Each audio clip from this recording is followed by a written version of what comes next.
E eu queria saber como foi sua ida pro Atlético Mineiro. Porque, beleza, você tava no América Mineiro, que é um grande clube ali de Minas, mas a gente sabe, os dois maiores são o Cruzeiro e o Galo. Como é que foi a sua ida? Tipo assim, quem foi o responsável? O que aconteceu? Conturbada. Sério?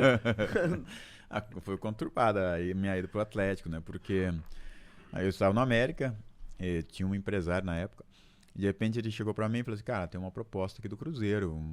Pô, Meu Deus. qual proposta que é? Ah, é X. Não queria nem ouvir. Vou... Estudo, cara. Não vou ganhar estudo, ele vai me oferecer estudo. Sim, é isso aqui e tal. E o meu contrato, isso já estava aproximando do final de 99. E meu contrato finalizava, acho que em fevereiro de 2000. Então, aproximando, veio essa abordagem. E aí, eu falei assim, cara, e o Cruzeiro voando, na época, né?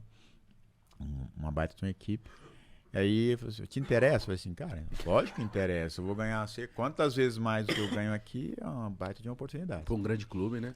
E aí, nessa conversa, vai e vem e tudo, eu cheguei a assinar um pré-contrato com o Cruzeiro. Nossa. O que aconteceu? Assinei um pré-contrato com o Cruzeiro, cara. Na sua cabeça é isso. Não, você cara, era o que eu tinha. O Celeste, Era o que chegou pra mim de oportunidade. Eu não sabia de nenhuma outra coisa. Aí, de repente, cara, eu achei que isso ia ficar quietinho, sossegadinha, finalizar o ano, terminar meu contrato. Então esse pré-contrato foi é registrado. aquilo sigiloso, Exatamente. que ninguém tá sabendo. Tá ali na gaveta, né? Ele foi assinado com data futura, após o meu contrato, finalizar com a América. E de repente, né, a notícia pipocou na imprensa. Começou a todo mundo falar e tal. Nossa. E aí minha vida virou um inferno, cara. Todo mundo querendo falar comigo e tal. Vai mesmo pro Cruzeiro, isso é verdade? Não, todo mundo querendo falar. As pessoas gravaram comigo, fizeram uma gravação de uma forma estranha. E aí, de repente, o presidente do América me chama. Esse cara, meu Deus. Sabia que era bucha, né? Quando o negócio começou, na verdade, quando o negócio pipocou, eu saí de Belo Horizonte e fui pra minha cidade, cara, escondi lá. Eu não queria falar com ninguém, eu falei assim, vou parar de jogar futebol. Sério? Falei isso, cara, porque, cara, a minha vida virou de cabeça pra baixo.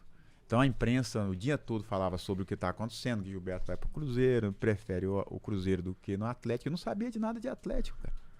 E até então não tinha nada de Atlético. Então a galera sabia do Atlético e você não. Eu não.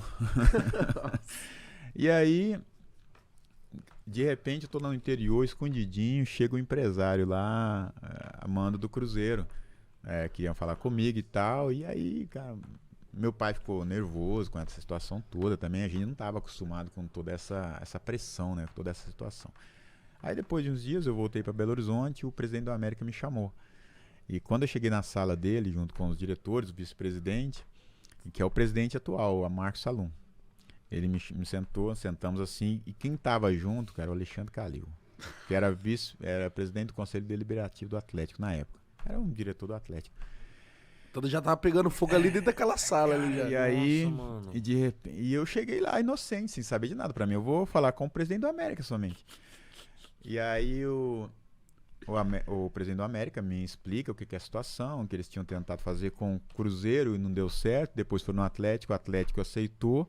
E o Cruzeiro, quando soube que o Atlético queria... Atravessou. Essa história que me contaram, né? Uhum. Enfim, e aí de repente, cara, o Calil vira pra mim e fala assim, se você não jogar no Atlético, eu vou acabar com a sua vida. Você não vai jogar em lugar nenhum. Assim. Tá porra. Esse cara é doido. E você com 20 anos. Esse cara, pô, eu era novo, cara, jovem, né? Mas você não ficava um pouquinho tipo, caralho, tô sendo disputado pelos dois times mais foda do bagulho. Você tem, assim, tinha um pouco disso, mas eu tinha mais medo de toda a situação, porque você tem dois rivais, né, da mesma cidade. Então eu entendo bem o que é a rivalidade, isso lá em Minas, como funciona, e por ser mineiro. Então, cara, não é tão fácil. E a cabeça dele, tipo assim, se eu for pro Cruzeiro, meu Deus, eu tenho que Nossa, jogar muita bola. Como que você ficou E se eu for pro Galo, eu tenho que jogar muita bola. Só sei que no final das contas, depois daquela pressão toda que eu tomei ali naquela sala fechada, eu assinei um contrato com o Atlético, assinei uma rescisão com o América e o Atlético entrou com um contrato na federação. Tá. E depois disso, passado um tempo que o Cruzeiro soube que o contrato entrou, ele entrou depois, né? Acho que 1 ou 2 dias depois, com o contrato na federação, e o processo foi todo para a justiça. E aí o juiz deu ganho de causa para o Atlético, eu comecei assim no Atlético, sem pressão. Mano, mas nesse momento você tava em muito destaque lá em Minas, assim, seu nome tava rodando muito. Sim, sim. Cara, Tava super bem no América, né? E o América precisava realmente fazer uma grana, né? Então o jogador do momento para fazer isso era comigo. E aí você foi pro Atlético Mineiro com a pequena pressão de dar certo de cara, porque sabia...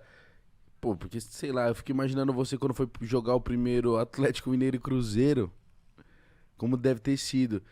Como que foi que você chegou no Atlético Mineiro? A torcida, como é que ela tava? Ou ela ficou tipo, "Ih, esse cara não é o que tinha pré-contrato lá com os caras?" Tem isso, né? Tem isso sim. Eu lembro que um dia eu saí do Mineirão, cara. Pô, eu tô inocente, né? Coisa de... Que menino do interior, né? De inocência. Eu saindo do estádio, a gente tinha, acho, ganhado a partida no Campeonato Mineiro. E saí pra pegar um táxi. De repente, tô entrando no táxi, eu escuto um torcedor atleticano. Ah, você queria ir pro Cruzeiro, não sei o que tem, vai pro Cruzeiro, seu cruzeirense. Eu olhei pra trás pra ver quem que era, mas enfim. Pra ver se era menor que você. Só pra ver se valia a pena o argumento, né? Mas valia a pena reclamar, argumentar alguma coisa. Mas no final, cara, eu entrei no táxi. Mas aí você tem que, cara, entender o seu papel ali depois. Então, assim, para mim, os conceitos que eu tinha, que tinham me levado até ali, o Atlético Mineiro, que eu tinha aprendido, né, para chegar no América, eu continuei praticando eles de uma maneira melhor. E aí entra o processo, você vai refinando o seu processo. Aquilo que te fez chegar num lugar, se você não melhorar, não vai fazer você chegar a um próximo nível. E estar no Atlético, para mim, era, cara, para mim, assim, cara, eu tenho que vencer aqui de novo. Aqui eu tô começando do zero. Cara, não é o Gilberto Silva. Eu não era Gilberto Silva. As pessoas falam Gilberto Silva porque no América tinha um outro Gilberto e virou Gilberto Silva. Mas era um Gilberto que veio do América. Só que se você chega no Atlético, vindo do América, ou chegasse no Cruzeiro na época, cara, você é a mesma coisa que tivesse um jogador do interior, cara. Você tem que provar de novo. Porque tinha jogadores experientes, jogadores que tinham jogado no exterior, jogadores que tinham jogado finais das competições nacionais. Então, na minha cabeça é o seguinte, cara, eu tô começando do zero de novo, mas eu tenho comigo um histórico de coisas que eu já fiz que me fizeram chegar aqui.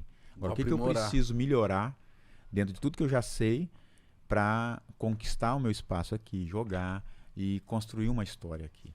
E foi todo dia, da mesma forma que eu fazia no América, que eu treinava, acabava o treino, eu ficava ali 1 hora, no Atlético foi igual. Eu não deixei de fazer isso. E começou a fazer bastante gol, né? Fiz uns golzinhos bons, cara. Fiz uns golzinhos.